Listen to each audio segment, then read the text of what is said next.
ustaz adalah orang yang baik kelakuannya, contoh dalam masyarakat, tapi harus diingat bahawa mereka juga adalah manusia. Dan dalam hadis ini disebut qurra'un fasaqatun, qari ramai, qari pun ramai yang fasik. Apa maksud fasik, tuan-tuan? Orang yang tidak menunaikan kewajipan yang sebaiknya, bahkan berani pula mengerjakan dosa-dosa besar. Dosa kecil dah tak jadi masalah, dosa besar pun dia berani buat. Itu orang fasik. Contohnya, orang yang selalu meninggalkan solat, yang tidak berpuasa, ditambah pula dengan melakukan maksiat, maka orang itu dikata fasik. Tak kiralah siapa pun, tuan-tuan, termasuklah orang itu kalau dia ada title ustaz ke, qari ke, qari'ah ke, tuan-tuan, bila dia buat benda-benda yang macam tu, maka disebutkan kepadanya fasik. Tak kiralah, tuan-tuan. Bahkan di akhir-akhir zaman ini dikatakan bahawa iman semakin berkurang, Islam tinggal nama, Quran lenyap dari hati dan sebagainya. Manusia semakin jauh dari agama, sehingga orang yang dianggap baik dan contoh dalam masyarakat pun tidak melaksanakan kewajipan dan turut serta dalam mengerjakan maksiat itu. Alhamdulillah. Akhir-akhir ini sudah ada ustaz dan qari, bahkan ada ulama-ulama yang fasik. Menurut biasa golongan ini menjadi fasik, kebiasaannya golongan ini menjadi fasik bila setelah berjaya dalam bidang masing-masing. Kalau ustaz, dia memang orang kenali dia sebagai ustaz, orang tahu kata dia ustaz, dia fasik. Lepas tu na'udzubillah. Kalau dia ulama, masa belum tu tak apa, tapi bila orang gelak dia ulama, na'udzubillah, tuan-tuan. Lepas tu kata berapa banyak ustaz dan ustazah yang murtad, na'udzubillah. Masuklah yang dulu yang ayah pin tu. Yang ayah pin tu ustazah balik daripada Mesir. Betul, balik dari Mesir. Tak kira lah balik dari mana pun, luar UAE ke UM ke UAE apa UKM ke, tak kira lah, tuan-tuan. Bukan tengok dia punya title tu, tapi tengok dia punya amalan, tuan-tuan. Walaupun title itu adalah dia punya, orang panggil apa, title tu adalah sikit dia punya keuntungan dia, tapi bukan title itu yang kita pandang. Kenapa jadi macam tu? Dia kata puncak, antara punca-puncanya, kadang-kadang setelah menjadi terkenal, banyak habuan yang diterima, mereka menjadi lupa kepada diri sendiri. Mereka menjadi lupa diri. Setelah banyak wang yang kumpul, hidup mewah, maka banyak godaan yang datang. Dia pun susah mengawal nafsunya, ataupun susah untuk menjaga imannya. Tuan-tuan, na'udzubillah. Jadi kita pun, tuan-tuan, kita minta doa dekat Allah. Minta apa doa dekat Allah? Minta apa, tuan? Minta supaya jangan diuji teruk-teruk. Kita pun belum diuji lagi sebenarnya, kan? Kita ni duk action, duk rasa bangga diri, duk rasa hebat, duk rasa baik, duk rasa baik tu, tuan-tuan. Sebab kita tidak diuji dengan ujian yang berat. Tapi kita minta supaya Allah jangan uji dengan ujian-ujian yang berat. Sebab Allah tak akan uji kecuali la yukallifullahu nafsan illa wus'aha, sesuatu yang mampu ditanggung oleh orang itu, tuan-tuan. Itu kalau kita diuji, sebenarnya sesuatu yang berat tu, Allah nak tengok ujian itu takat mana kita punya kesabaran dan keimanan. Kalau kita punya sabar tinggi, iman kita kuat, tuan-tuan, maka martabat orang itu akan diangkat oleh Allah Subhanahu wa taala. Sebab tak uji tak boleh. Kita ni pun, hidup kita ni pun ujian, tuan-tuan. Banyaklah kekayaan pun ujian, ilmu pun ujian, lagi apa lagi ujian, kemiskinan pun ujian. Semua tu ujian, tuan-tuan. Allah nak uji, tengok kita takat mana. Kita main masjid, kita main surau, menghidupkan rumah Allah ni pun, tuan-tuan, ujian sebenarnya. Ujian nak tengok kita takat mana kita, kan. Boleh main sejak malam, boleh menghidupkan surau, menghidupkan masjid, mengimarahkan surau, mengimarahkan masjid ini, tuan-tuan. Bertambah tidak ilmu, bertambah tidak iman, tuan-tuan. Kalau mai selalu setiap malam ada di masjid, tapi tak bertambah iman, tak bertambah amalan, tuan-tuan, masuklah dalam golongan yang Nabi sebut ubadun juhalun, qura'un fasaqatun, na'udzubillah, orang ibadat yang jahil, dan juga qari yang fasik. Gejala yang sebegini rupa dapat dilihat dalam masyarakat kita hari ini, di mana dalam yang rajin beribadat itu adalah orang jahil, dan yang mengabaikan hal-hal ibadat itu pula adalah terdiri daripada orang yang mempunyai ilmu pengetahuan. Jadi tuan-tuan, apa yang Nabi sebut ini sebagai inzar, sebagai peringatan, tuan-tuan, kita cuba untuk jangan meletakkan kita di dalam benda yang disebutkan oleh Nabi tadi, ubadul juhalun. Jadi tak dapat tidak, tuan-tuan, kita kena main juga masjid, kena main juga surau, paling tidak nak mengimarahkan ada majlis ilmu sikit-sikit, tuan-tuan, kita boleh kongsi, kita kongsi. Tuan-tuan, mana kita boleh ambil, kita ambil. Di samping kita nak baca, kita bacalah, kita baca. Kan dulu semalam dibincangkan, semalam kawan-kawan saya bincang malam ni berkaitan dengan satu, kalau membaca, dia kata kalau membaca tanpa berguru, syaitanlah jadi guru kita. Membaca tanpa berguru, syaitanlah guru kita.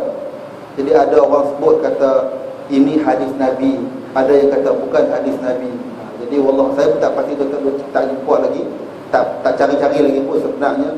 Tapi hamba Allah, seorang hamba Allah tu kata kena buang kita punya ni, kena buang kita punya tanggapan yang macam tu. Artinya tuan-tuan, nak dapat ilmu memang kena membaca, memang kena baca, dan tak dapat tidak, tuan-tuan, kita kena berguru. Jadi baca saja, dia kata baca saja, ilmu yang kita dapat itu pun belum tentu betul. Berguru saja, dia kata kita berguru saja, kita tak baca langsung, menyebabkan kita ta'assub kepada guru. Sebab sikit-sikit, ustaz kami kata macam tu, guru kami kata lagu tu. Ini selalu dijadikan apa, tuan-tuan? Ini dulu jadi dekat ayah-ayah kita hadapi kita lah.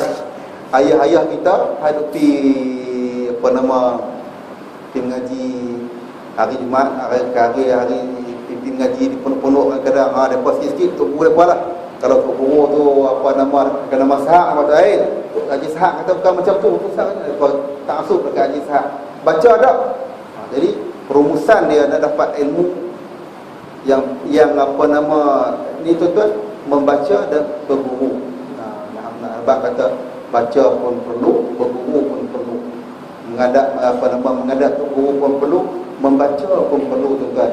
Jadi nak rumuskan, main masjid pun kena, baca buku pun kena. Tak boleh kita baca buku saja. Baca buku saja cukup, saya baca buku saja, tak main mengaji pun tak apa dah, tuan-tuan. Ada yang kita mana pun kena menghadap ke guru. Kalau tidak, memang kita tak betul. Ilmu tajwid misalnya, kan, ilmu fiqh telefon, tuan-tuan, kita kena menghadap. Cara-cara demonstrasi mengambil wuduk misalnya, secara betul, tuan-tuan. Bila kita tengok, kita tahu rupanya kita banyak lagi dalam mengambil wuduk itu pun, sunat-sunat yang kita mengambil wuduk itu pun kadang-kadang kita rasa, tuan, kita dengar ceramah Syekh Aminuddin Rahim tu, tuan-tuan, dalam basuh kepala pun dia kata tak pernah kita tengok orang buat di masjid di surau.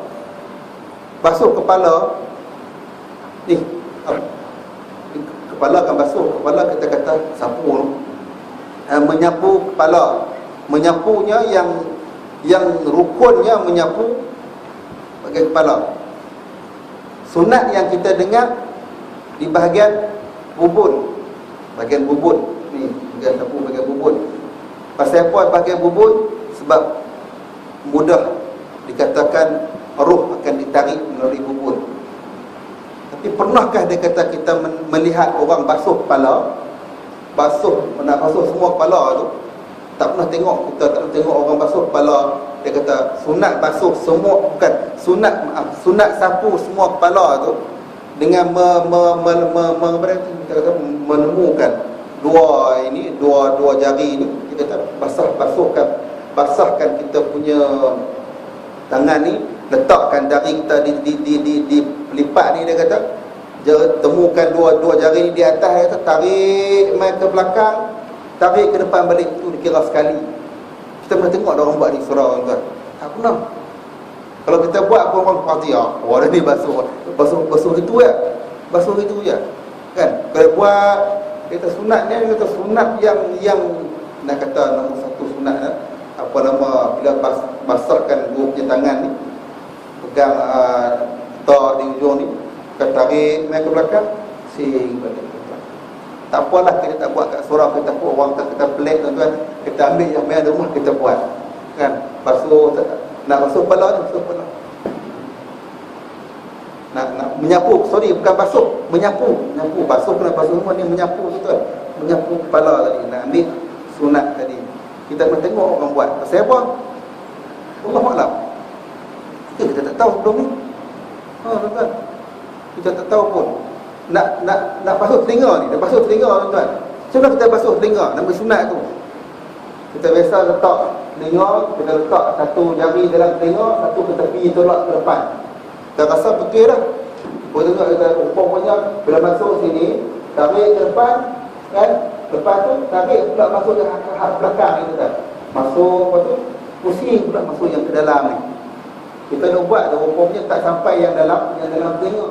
Jadi bila kita tengok cara yang betul, tarik macam tu, pusing pula masuk dalam telinga rupanya. Kita kadang-kadang pakai gitu je. Itu telah lah kan. Telah. Tu teruk nak buat kan. Ini sahabat kata nak ambil, kita nak sunat. Tapi sahabat kata sunat pun kita nak ambil yang terbaik.